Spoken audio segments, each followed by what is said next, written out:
you have to take the good with the bad. You have to take the bad with the good. And people rarely think about that when they're thinking about, the famous people they think they'd like to be.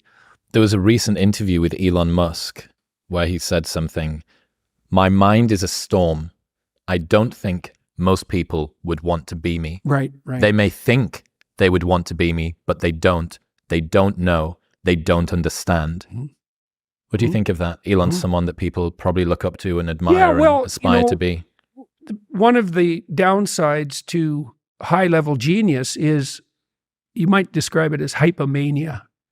So here's a simple test that people can do.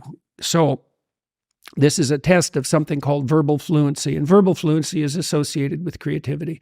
And so here's a simple verbal fluency test. Write down as many 4-letter words as you can in 3 minutes that begin with T. Okay, that's pretty constrained, 4 letters and T. Or write down as many words as you can in 3 minutes that begin with S. That's less constrained.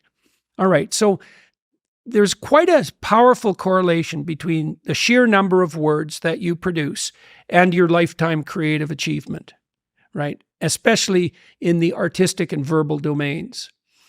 That's different than vocabulary. Vocabulary is how many words you understand.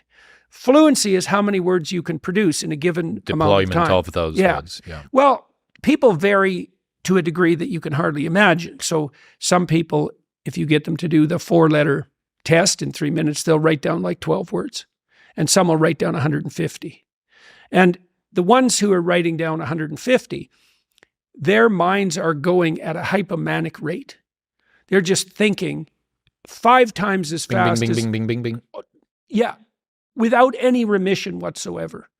And when that gets completely out of control, you have manic. You have someone who's manic. And there's nothing fun about manic. That's where the word maniac comes from. And someone who's manic has 1,000 different plans, each of which are 1 sentence long, that they're hyper enthusiastic about. They'll spend every cent of their money pursuing them, and things just go immediately to hell. And so that's the outer limit of pathology on the creative front.